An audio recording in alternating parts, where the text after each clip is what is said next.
Hola, buenas tardes. Mi nombre es Cristian Daer y el tema que nos toca corresponde a la unidad número 2, adaptaciones celulares. En relación a la hipertrofia, la misma está relacionada con un aumento en el tamaño de las células, que a su vez desencadena un aumento en el tamaño del órgano al que afecta, acompañado de un aumento en su capacidad funcional, así como de la síntesis de componentes estructurales. Suele aparecer en tejidos permanentes en los que no hay capacidad de división celular, como es el cardíaco y el músculo esquelético. Puede ser fisiológica o patológica. Como ejemplo de la hipertrofia fisiológica, tenemos el crecimiento fisiológico del útero durante el embarazo, mientras que como ejemplo de hipertrofia patológica, la de las células del músculo estriado, tanto cardíaco como esquelético. La hipertrofia cardíaca se define macroscópicamente como un incremento en el grosor de la pared y o el septo interventricular.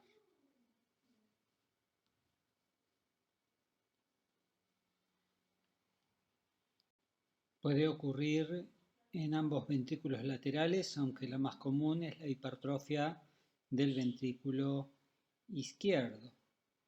Esta está causada por hipertensión arterial, estenosis o insuficiencia aórtica, cardiopatía hipertrófica, miocardiopatía dilatada, coartación aórtica, entre otras.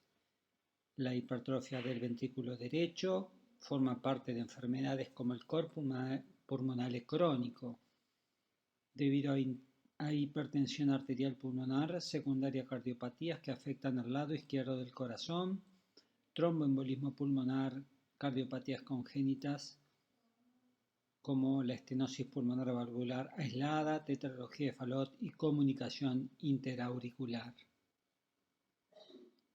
En esta clasificación de miocardiopatías podemos dividir en específicas, donde tienen una causa identificable, y las intrínsecas o primarias de causa no precisa y que se van a clasificar según su fisiopatología. La miocardiopatía hipertrófica primaria es de etiología desconocida, relacionada con alteraciones genéticas y caracterizada por hipertrofia del miocardio. Es una causa frecuente de muerte súbita en jóvenes y se da en el 70% de personas menores a 30 años y 40% de ellos murieron durante o después de realizar actividad física. La metodología diagnóstica se inicia con radiografía de tórax, ecocardiografía, tomografía computada de resonancia magnética. Un detalle a tener en cuenta es que en nuestro país la evaluación cardíaca por ecografía generalmente las llevan a cabo los médicos cardiólogos que han tenido especialización en imágenes cardíacas. Este es el caso de una radiografía de tórax. En la imagen a la izquierda de la pantalla, donde se visualiza el aumento en el tamaño de la silueta cardiovascular. Mientras que en esta imagen de resonancia magnética en el plano axial en secuencias T1, indicada con la flecha roja, se visualiza el aumento en el espesor del músculo cardíaco, en estos casos de hipertrofia cardíaca. Nuevamente, por resonancia magnética, vamos a identificar el aumento en el espesor del miocardio en el ventrículo izquierdo mayor a 15 milímetros y en el derecho mayor a 0,5 milímetros durante la diástole. Otras alteraciones que son visualizadas en esta patología es la insuficiencia mitral y trastornos de la motilidad. Cabe destacar también que por resonancia magnética se requieren secuencias y planos adicionales y específicos para poder evaluar el corazón y sincronizar los movimientos de ellos para obtener una imagen clara para poder alcanzar el diagnóstico. La atrofia consiste en disminución del tamaño de la célula por pérdida de las sustancias celulares. Entre las causas más frecuentes mencionamos a la disminución de la cantidad de trabajo que va a provocar atrofia de un músculo, por ejemplo, al inmovilizar el hueso. Pérdida de la inervación, disminución del aporte sanguíneo, pérdida de estimulación endocrina, entre otras causas. También la podemos clasificar en fisiológica o patológica. La fisiológica, como por ejemplo la disminución del útero después del embarazo, la involución del timo. La patológica puede ser generalizada o focal. La patológica generalizada se produce en estados, por ejemplo, de desnutrición por hambre o inanición, en enfermedades caracterizantes del tipo de las neoplasias, la localizada, como por ejemplo en la anemia anaplásica, entre otras. Un ejemplo de atrofia es la muscular, las que tenemos de tres tipos: la psicológica, patológica y neurogénica. La psicológica es causada por no usar los músculos, en el caso de trabajos que requieren estar sentados, problemas de salud que limiten el movimiento, tienen la característica de que pueden revertir con el ejercicio y la nutrición. La patológica puede ser causada por inanición, envejecimiento, mientras que la neurogénica es la más grave y puede deberse a una lesión, enfermedad de los nervios en distintas entidades. La metodología diagnóstica va desde la ecografía, tomografía computada, resonancia magnética y también otras metodologías complementarias como son la electromiografía, la biopsia y estudios de conducción nerviosa. Este es el caso de una tomografía computada de un paciente donde se mencionan ambas piernas en la imagen, donde podemos comparar la derecha con la izquierda y vamos a identificar, además de una reducción volumétrica del miembro de la pierna derecha con respecto a su homóloga contralateral, imagen hipodensa indicada con la flecha roja, que corresponde a un área de reemplazo graso. Notamos también esa área de reemplazo graso que tiene similar densidad que la grasa adyacente. También es posible con tomografía computada evaluar y realizar volumetrías por áreas. Otro caso de atrofia muscular, en estas imágenes de resonancia magnética de las piernas de ambos lados en secuencias T2 en el plano axial, donde también se visualiza reemplazo graso a nivel de los vientres musculares, del sector posterior, que van a presentar intensidad de señal similar a la grasa, indicada por la flecha roja, al igual que la reducción volumétrica de la pierna del lado derecho comparada con su homóloga contralateral.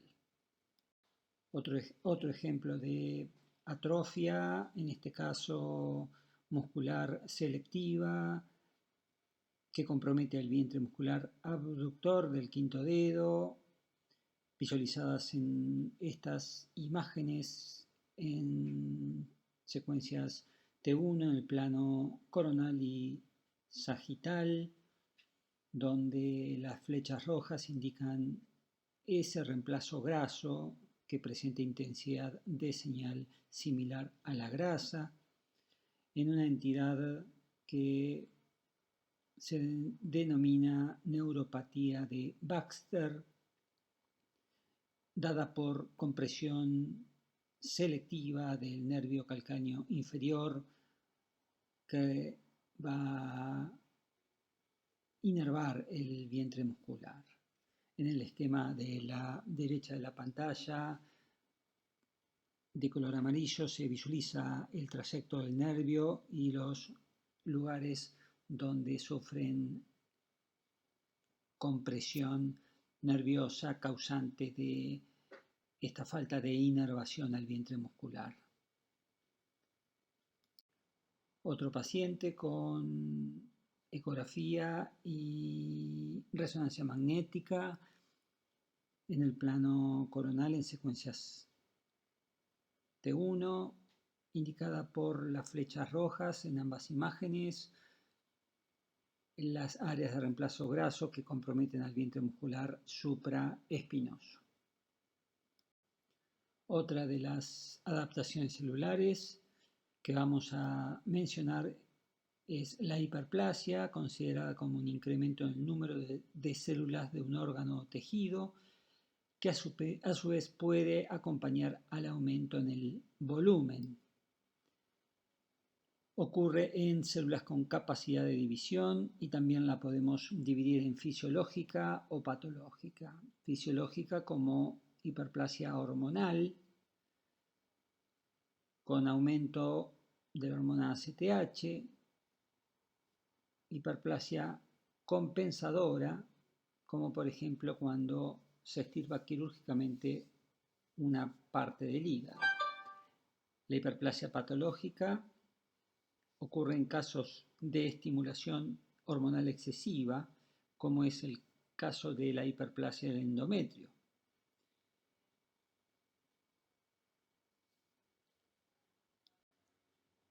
La hiperplasia endometrial se considera como una proliferación anormal del estroma endometrial y las glándulas, que van a representar un espectro de cambios endometriales que van desde la atipía glandular a la franca neoplasia, causada por una estimulación estrogénica sin oposición. El diagnóstico definitivo se va a obtener por biopsia y hay que tener en cuenta que más del 30% de los carcinomas son precedidos por hiperplasia endometrial. Se considera hiperplasia endometrial cuando el endometrio excede los 10 milímetros de espesor en mujeres menopáusicas. Se excluye en estas pacientes con endometrio inferior a los 6 milímetros. Dentro de la metodología diagnóstica se van a utilizar la ecografía por vía transabdominal o suprapúbica y la transvaginal o endocavitaria, que es más específica que la previamente nombrada. La sonohisterografía, que consiste en inyectar solución fisiológica a través de una cánula a través del orificio cervical interno y planificar con líquido la cavidad endometrial y luego visualizarla con ecografía. Otra metodología diagnóstica es la resonancia magnética y por último la biopsia va a ser quien nos va a dar el diagnóstico definitivo. Todos los tipos de hiperplasia, ya sea la quística, adenomatosa, la atípica, Se van a presentar con engrosamiento endometrial difuso bien definido o menos común, focal hiperecoico o hiperecogénico. Esta es la imagen ecográfica en el plano sagital por vía transabdominal o suprapúbica, donde se visualizan medidas con cursores, el aumento en el espesor, en este caso 1,7 centímetros o 17 milímetros, del endometrio en este paciente con hiperplasia que fue confirmada con biopsia. Sonohistolografía indicada con flechas blancas el engrosamiento endometrial en forma difusa tanto en la pared anterior como posterior. Lo anecoico o negro que se visualiza en el interior de la cavidad endometrial es la solución fisiológica que se inyecta para poder visualizar este despegamiento de las paredes del endometrio. Igual metodología donde se visualiza engrosamiento endometrial en forma irregular y difuso. Dentro de los diagnósticos diferenciales tenemos que mencionar a la fase secretora, a los pólipos sésiles, miomas submucosos, la neoplasia o los coágulos sanguíneos adheridos. Tenemos que mencionar los factores de riesgo para esta entidad, como es la nuliparidad, la obesidad, la hipertensión, la diabetes y la exposición a estrógenos sin oposición. Otra sonohistolografía, donde se visualiza una masa polipoidea focal hiperecoica, en este caso con base ancha que recuerda o que semeja a un pólipo endometrial en esta hiperplasia endometrial atípica. Continuando con las adaptaciones celulares, las calcificaciones patológicas, o sea, el depósito anormal de sales de calcio junto a cantidades pequeñas de hierro, magnesio y otras sales minerales. Se pueden clasificar en distrófica, que ocurre en ausencia de trastornos metabólicos, depositándose en tejidos no viables. La metastásica, que están asociadas a alteración del metabolismo del calcio-fósforo, depositándose en tejidos vivos. Y por último, la calcinosis, donde los depósitos cálcicos, especialmente en el subcutáneo y la piel, se depositan, no estando asociados a alteración del metabolismo del calcio-fósforo. Dentro de la metodología diagnóstica hay que tener en cuenta que lo que vamos a tratar de visualizar son calcificaciones, por ende la metodología va a ser radiografía, ecografía, tomografía computada y menos la resonancia magnética, aunque hay que mencionarla. La calcificación distrófica se observa en áreas de necrosis, en focos de grasa enzimática, en ateromas de la aterosclerosis y en válvulas cardíacas lesionadas. Esta es una radiografía de frente y perfil de rodilla, donde se visualizan las radiopacidades cálcicas heteromorfas localizadas en proyección de partes blandas, indicadas con las flechas rojas. Además se visualizan cambios degenerativos femorotibiales y retropatelares.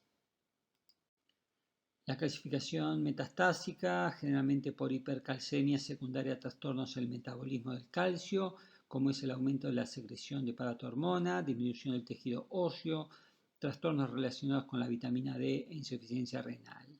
Esta es una radiografía de tórax frente donde se visualizan, indicadas por las flechas rojas, las numerosas radiopacidades puntiformes, adoptando un patrón nodulizar difuso bilateral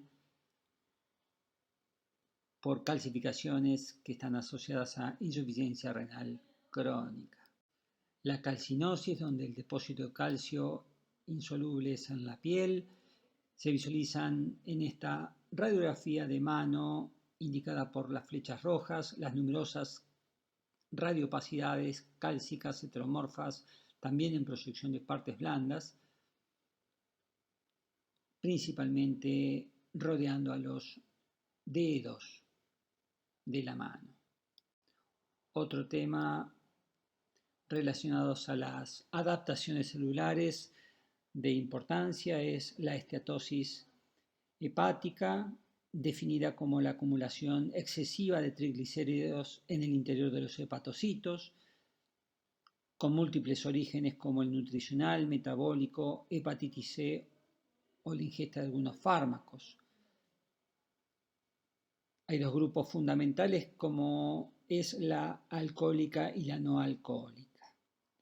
La no alcohólica es la más frecuente y afecta al 30-40% de los hombres y el 15-20% de las mujeres de la población general, y generalmente están relacionadas con la obesidad, la resistencia a la insulina o síndrome metabólico, generando acumulación de lípidos y una respuesta inflamatoria que puede derivar en la cirrosis. El curso de la esteatosis hepática va a variar según la etiología de sus factores acompañantes como la inflamación y la fibrosis, como bien dije, pudiendo progresar a la fibrosis, al fallo hepático, por lo que determina su importancia en cuanto al diagnóstico y cuantificación. Los patrones radiológicos de la esteatosis hepática son diversos y variados. Puede ser focal, difuso, que es la más común, la perilesional, periportal y perivascular, la subcapsular, la multinodular y la lobar. Consideraciones en relación a la metodología diagnóstica. Podemos decir que la ecografía es de utilidad como técnica de screening, aunque limitada para la cuantificación. La tomografía computada va a mostrar disminuciones de los valores de atenuación y podemos utilizar dos métodos para poder cuantificar. Uno de esos es la medición única del hígado con los valores de atenuación en las áreas de interés. Y el otro es empleando un radio entre la atenuación del vaso y el hígado. La atenuación normal del hígado es de aproximadamente de 50 a 57 unidades Hanfield, de 8 a 10 unidades Hanfield superior a la del vaso. En resonancia magnética, el aumento de la señal en las secuencias T1 y la cuantificación generalmente es posible con técnicas específicas de desplazamiento químico, utilizando secuencias de saturación de grasa o FAT-SAT.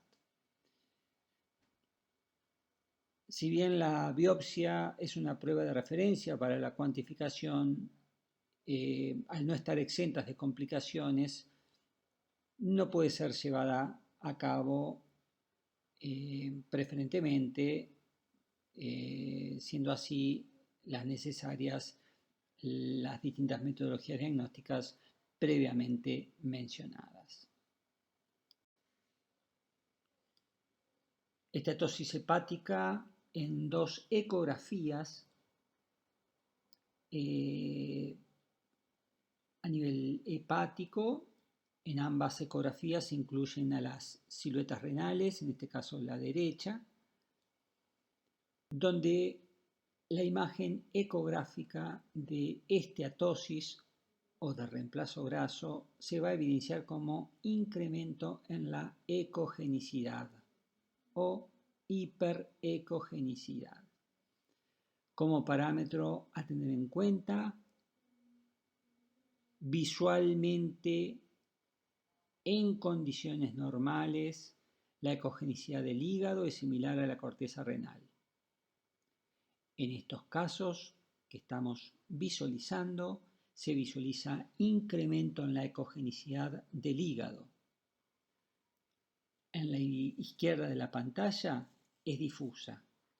En la de la derecha de la pantalla adquiere un patrón geográfico o parcheado que está indicado con las flechas blancas. Estatosis focal hepática indicada en esta ecografía con una flecha roja donde muestra una hiperecogenicidad focal localizada anterior a la vena porta, lo que se denomina porta hepatis. Por tomografía computada, una imagen de estatosis focal donde se visualiza indicada con una flecha una lesión hipodensa en proyección del segmento 7 del hígado. En esta tomografía computada con contraste endovenoso. Otra tomografía computada, también estatosis focal, donde es importante tener estas consideraciones que este tipo de lesión no va a alterar los contornos del hígado. Las estructuras vasculares van a seguir un curso normal a través de la zona patológica en cuestión y también podemos decir que estas lesiones mejoran en el transcurso de los días. La flecha negra indica un área de hipodensidad por estatosis focal. Otra tomografía computada donde en este caso la hipodensidad es difusa, indicada por la flecha roja. Por resonancia magnética, en las imágenes en fuera de fase, las áreas de esteatosis se manifiestan como hipointensa, mientras que en las imágenes en fase la señal va a ser mayor. Por resonancia magnética y en especial utilizando espectroscopía se están evaluando valoraciones de la sobrecarga lipídica, lo que va a permitir de esta forma un análisis cuali y cuantitativo.